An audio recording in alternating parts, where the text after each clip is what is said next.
When, Ali? Okay. Start No, na. no. Ayaw na.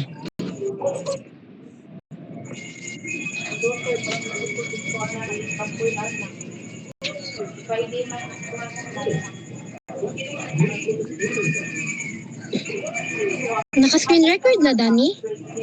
Manabyang.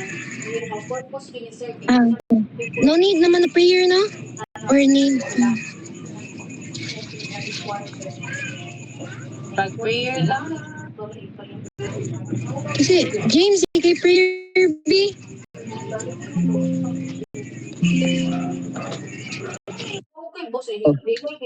Ako. Ay, sa kadeta. Ah, ikaw na.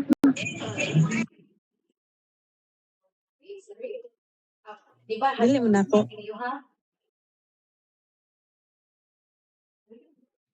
O, jamay lang.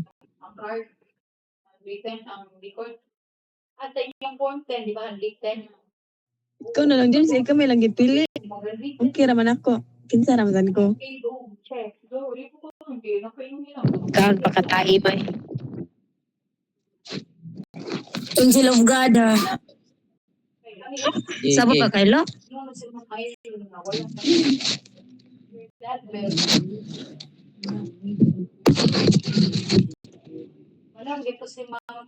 Okay. Let us put ourselves in the holy place in the Lord as we was Jake. In the Father, the Son, and the Holy Spirit. Paungan ng kamay. Angel of God, my guardian dear, to whom God's love, come meet me here. Ever this day, be at my side, to light and guide, to rule and guide, amen. Tawa ka, menos 10 sa langit.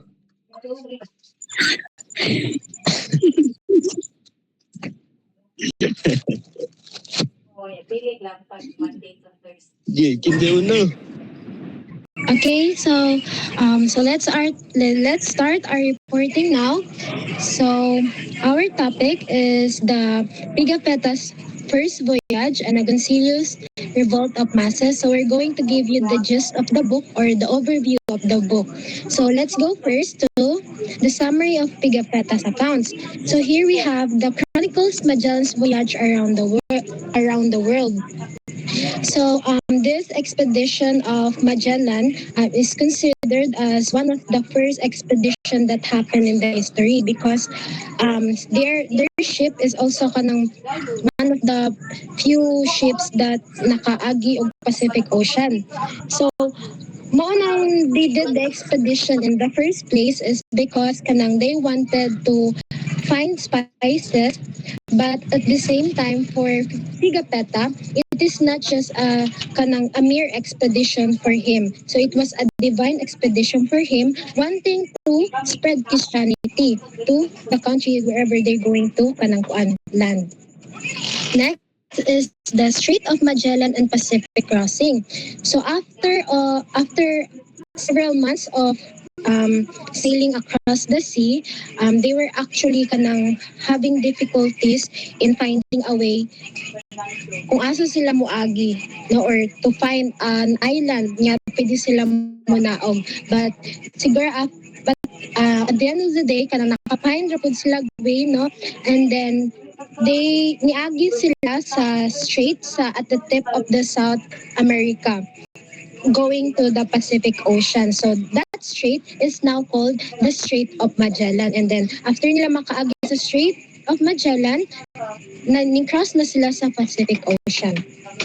And then next is the first mass at Limasawa in 1521. So this is the first ever mass that is held here in our country. So it is called the mass at Limasawa. It is held in the island of Limasawa. So this mass actually became as a great foundation or like a structure sa pag-spread sa Christianity here in our country, no? And it happened in the island of Limasawa. And the next is Raha Humabon's Alliance and Baptism in Cebu. So the Raha Humabon is actually the leader during that time katong katong ninaog ang mga ninaog si Magellan here sa atong country, and then Rahuma and Magellan actually made a political alliance in which si Lapu-Lapu is of against of. And then so Rahumabon, including his wife, his local workers, and his hundreds of followers actually agreed to this kanang kwan alliance, no? They were baptized in the Cebu, marking as the kanang kwan parang ay marking as the beginning of the Christianity here in our country. And as we all know, na up until now, Christianity is still continuing or evident here or happening here in our country. And then next is the Battle of Mactan. Magellan is killed by Lapu-Lapu. So the Battle of Mactan, it is a battle against two people, which is Magellan and Lapu-Lapu, in which Magellan was killed by Lapu-Lapu. Kasi nga, Magellan was against the the reason why Magellan um, wanting to kanang colonize our country. And then next is records first Cebuanos words and Visayan culture. So Pigafetta did not only documented on their own language, no. He also documented a lot of customs and languages, including Visaya language. So this became as a legal as a um, laying foundation of the customs and cultures that the Visayan people have now. Next slide, please. Next is the summary of Agoncillo's account. First is he explains the origins and meanings of the 1896 Philippine Revolution. So, if Kang Figapeta, it was the start of the colonization of the Spaniards here in our country. In Agoncillo's account, it was actually the suffering of the Filipinos in the hands of the Spaniards when we were colonized by them. Next is centers on Andres Bonifacio and Secret Society Katipunan.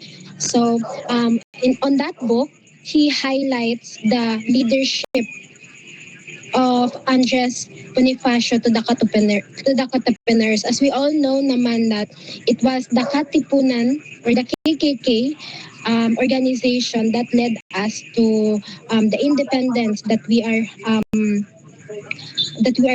having right now. And the next is argues the revolt was led by ordinary people, not only the elites. So he argued that it was not the leaders or the ilustrados or the educated people that actually led the independence of the Philippines during that time. He believed that it was the lower people or the masses or the katipuneros nga nagled sa independence nga na-achieve na to karon. And then last is uses Tagalog documents, oral testimonies, and vernacular writings. So while documenting or writing that book, he uses Tagalog documents, oral testimonies, and vernacular writings. And in that book, it was also written in Filipino language, making us one of the earliest um, Filipino documents that we have in our history. So, thank you. The next is author's perspective. What opinions, beliefs, and mga bias sa author. So, Pigafetta, Italian nobleman, devout Catholic. So, he was a rich man who really loved his religion, which is Catholic. Next is admired Magellan, viewed him as chosen by God. So he thought that Magellan is special and sent by God. Next is saw conversion as a civilizing mission. So he believed that teaching Filipinos his religion made them better. Next is Eurocentric bias, limited native viewpoint. So he mostly wrote from European side and didn't listen to Filipino voices. Next is Agoncillo.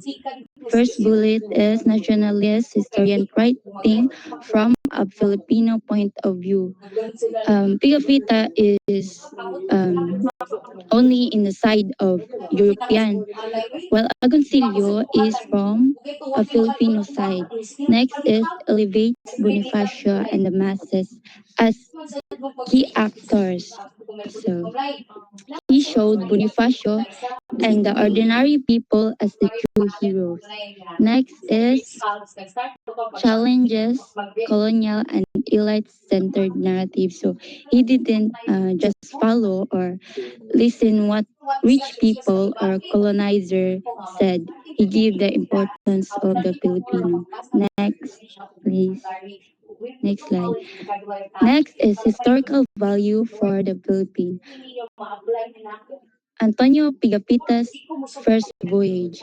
So first detailed European account of the Philippines. So Pigafetta was the first foreigner who wrote a long story about the Philippines. Next is describe culture, politics, and custom of Visayas. So he explained how Visayan people, their leaders, their tradition, and their live. Next is the first Cebuano word list recorded. So here he wrote down some of kanang Cebuano words like a mini dictionary. Next is documents Lapu-Lapu resistant at Mactan. So he told the story how Lapu-Lapu and his men fought Magellan in Mactan. Next is basis for many debates in national history. So his book made people argue and talk about what really happened in our history. Next is Teodoro Agoncillo's The Revolt of Masses 1956. So first one is centers ordinary Filipinos in the story of the revolution.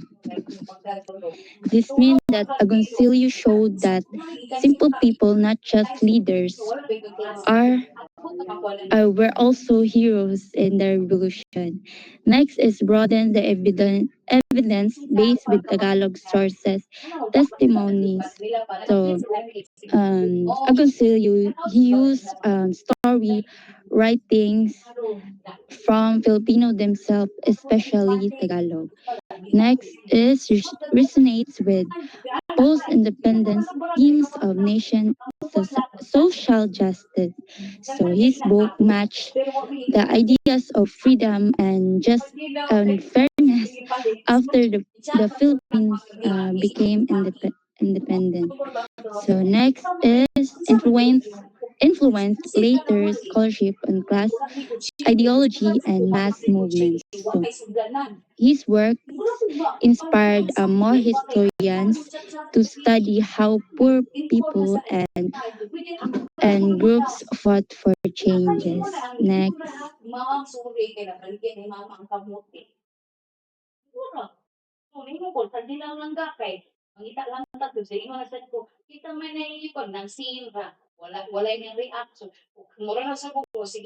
Ano, madungog ko guys.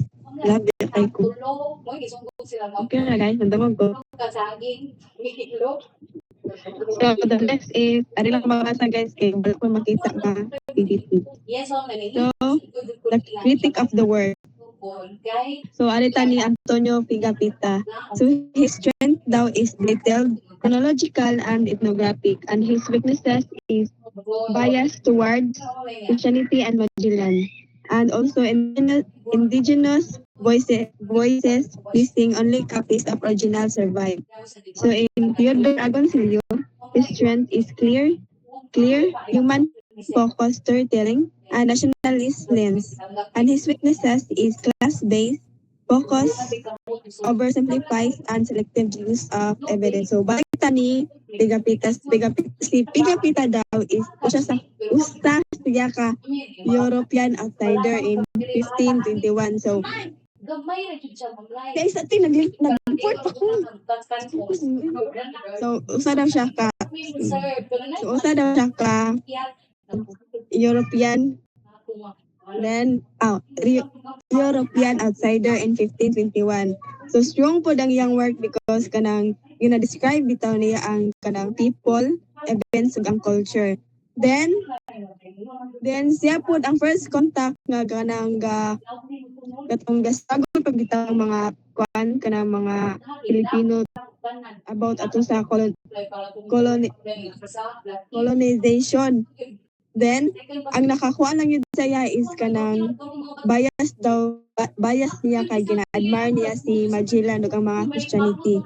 Then, ang usapan sad is about ito sa manuscript kay di ba kanang copies naman lang. So, ang mga copies na lang daw ang nabilin. Then, ang original daw kay nawagtan. So, wala ta kay if kanang tinuod to yung ipang suwat or ipang story.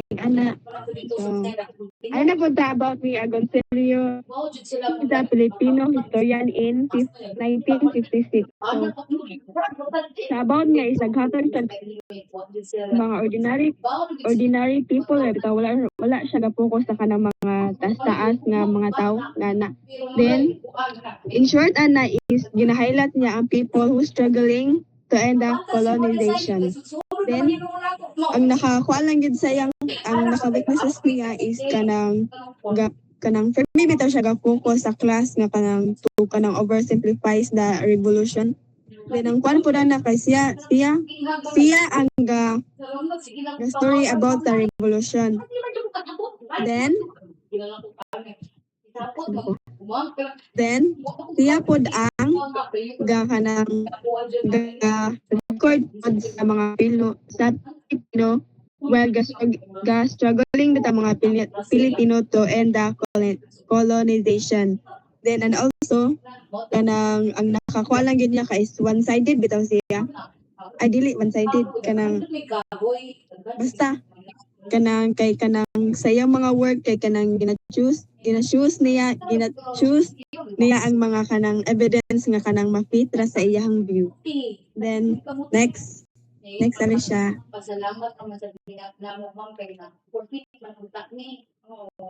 Then ang next kay ilang comparison ni Pigafetta o ni Agoncillo. So ilang perspective kay Pigafetta is a outsider in 1521 then versus Agoncillo a Filipino insider in 1956. Silang focus kay si Pigafetta is beginning of the colonization while ni Agoncillo is kanang ga-focus siya sa tung mga Pilipino bitaw nga kanang ga-struggle pa to end the colonization rule. Then the type of work, si Pigafetta daw is a primary eyewitness, then si Agoncillo is a secondary interpretation. Then ang ilang bias is kanang si Pigafetta is a colonial then Christian bias, while Agoncillo is a nationalist then pro-masses bias. Then ilahang value together is trace history from the first European contact to revolution for independence. So next.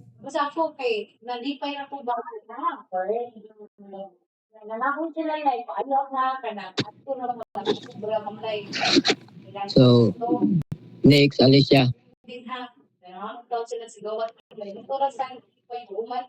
And sa timeline context, in 1521, Magellan Expedition and Pigafetta writes his chronicle. In 1521, Magellan Expedition kay mauni nga time nga ang mga pag-abot sa mga Spanish ari sa atong Pilipinas sa atong nasud niya, and kini nga event kay mauni ang first or the beginning sa mga Spanish colonization niya. Kini dahil si Antonio Pigafetta kay kuan usa din siya kay Italian scholar niya. Nag-explore siya sa about sa Magellan Expedition ari sa Pilipinas niya. Yang gi-detailed adto sa iyang journal o unsay katong mga nindot nga nahitabo ari sa Pilipinas, like ang gikuan niya ang sa katong observation niya sa people, sa mga tao ug sa mga culture ari sa Pilipinas ug sa katong mga island nga ilang na encountered. And the next one is 1896 to 1897 Philippine Revolution, Bonifacio and the Katipunan Rise. So the Philippine Revolution in 1896 to 1897 was a pivotal uprising against Spanish colonial rule. Mani siya ang katong pag-widespread sa mga katong sa pag-widespread o pag-discontinct sa mga national aspirations niya. Ang gi-aim sa dani niya kay nag-aim sa niya nga ma-achieve sa ang giniya na time kay nag-aim si Bonifacio nga ma-achieve ang katong mga independence sa Pilipinas. And sa kuan sa ang si Andres Bonifacio kay manay are na kuan na found the katipunan nga katong yang kuan nga kataas-taasang kagalang-galang katipunan ng mga anak ng bayan. And manay siya ang katong secret revolutionary society that played in a key role in initiating the revolution in Andres Bonifacio. And the next one is in 1956, Agoncillo published the Revolt of the Masses. In 1956, Teodoro Agoncillo was a prominent Filipino historian known for his nationalist perspective on the Philippine history. Si kinaday si Juan si Teodoro Agoncillo kay Juan din siya day kanang usa siya ka prominent Filipino historian. Nakuha niya nga usa siya ka nationalist perspective ari sa atong Pilipinas sa katuang time na ni Juan ni Andres Bonifacio. Ang sa katong kuan niya ang sa katong in 1956